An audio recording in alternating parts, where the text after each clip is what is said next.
I don't know how to make this video, and there's a trigger warning. There's a very graphic content in what you're about to watch. I've tried to desaturate it so you're going to see blood, but in a way that I try to make it as less graphic as possible.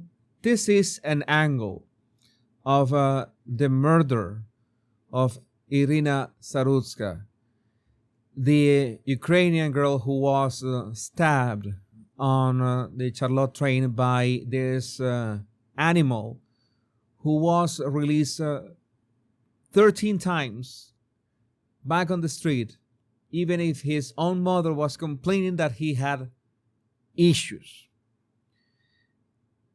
But this time, we're not only going to talk about the event itself.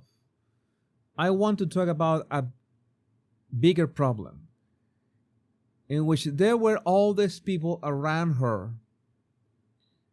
and not one of them for several minutes dared to do anything about this. Not even react. Not even move from where they were standing. And I'm going to show you this. And again, this is something that has shaken me a lot.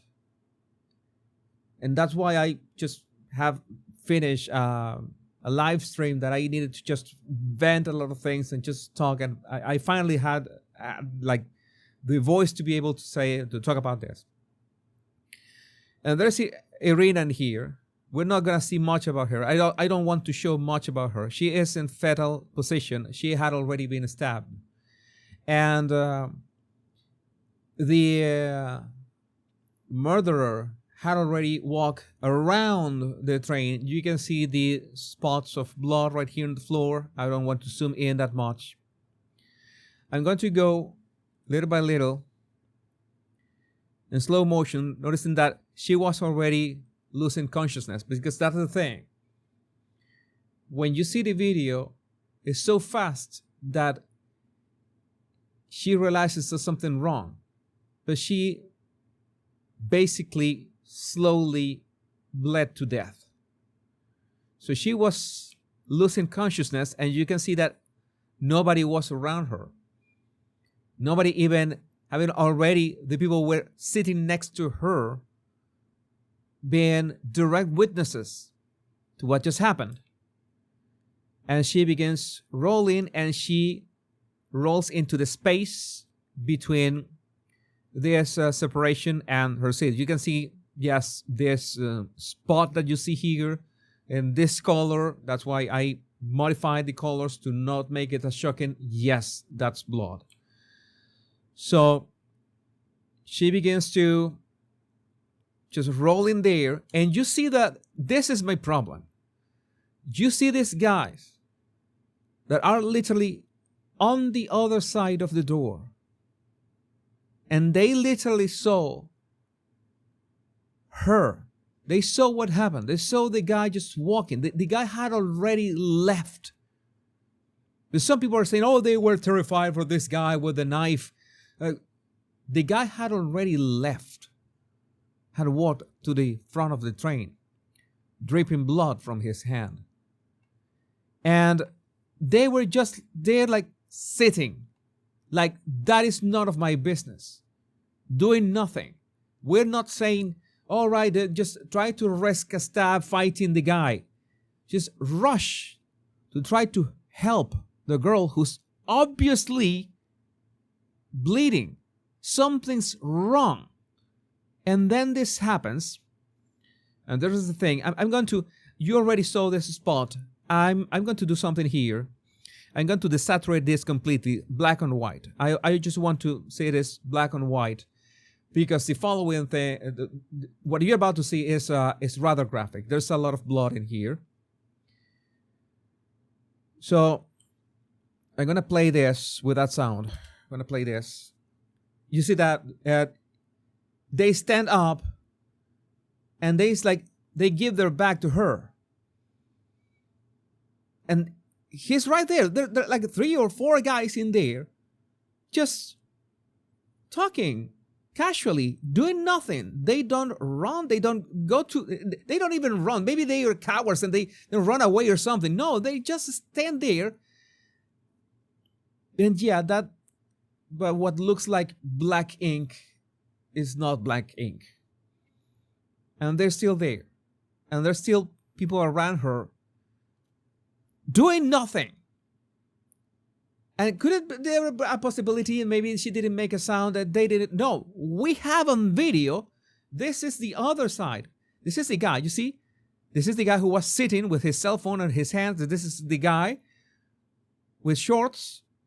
Okay? He looked on her direction.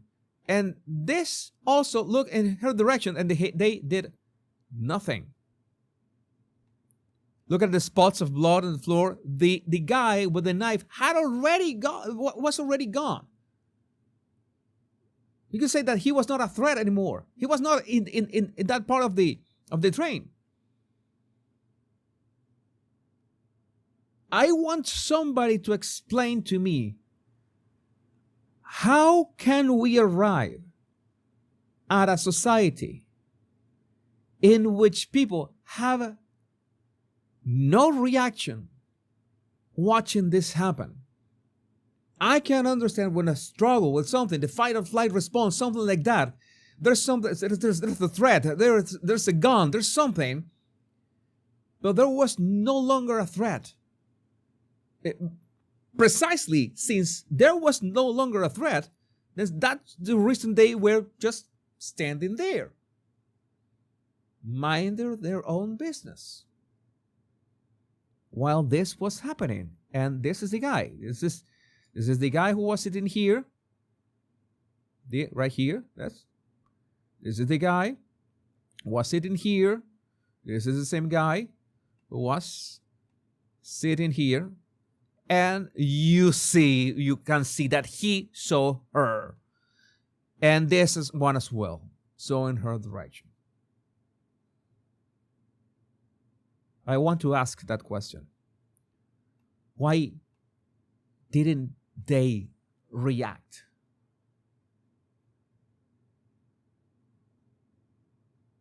We say that the one who did this to Irina is a monster. For me, is subhuman.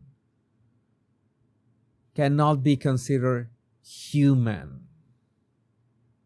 Cannot be trusted for any kind of society.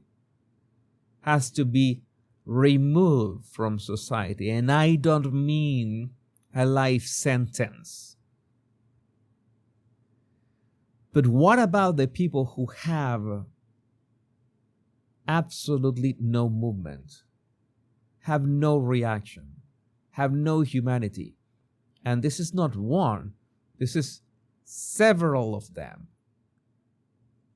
Through several minutes, standing right next to her while she is bleeding to death.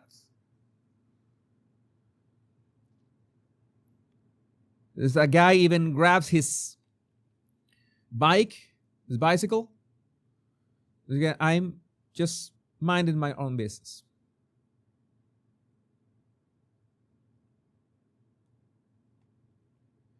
After those 2 minutes, one guy finally arrives, then another, then one lady. I think there was 2 guys and 1 lady, and tried to do something, tried to stop the bleeding, tried to at least treat her, be with her, stay with her in some way.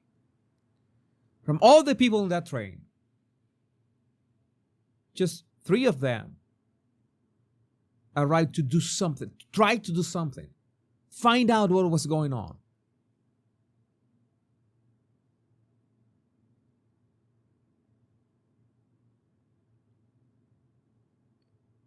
I want to believe that this tragedy is going to change something.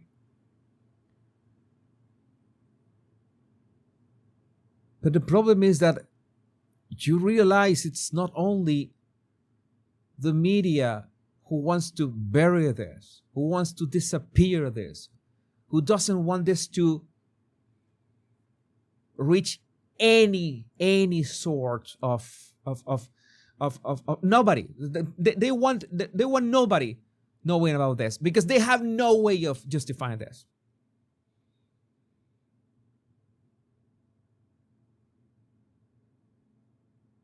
The left-wing media, the Democrats, the libtards, they have no way of justifying this. And they know exactly why this. And when you point out why is this happening, they call you racist.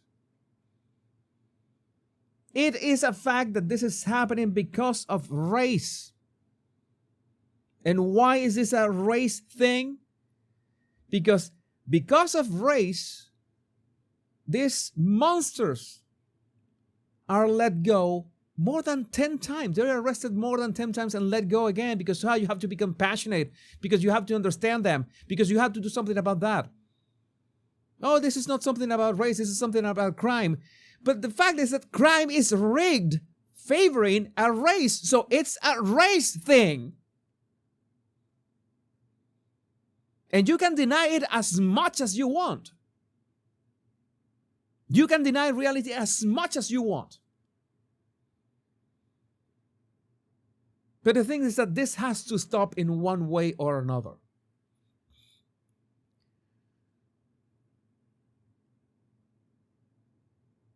And the only thing that comes to mind is that judges have to be held accountable for this. I would like to know what you think about this in the comments. My name is Jesus Enrique Rosas. I'm the Battle Language Guy. Much love and bliss.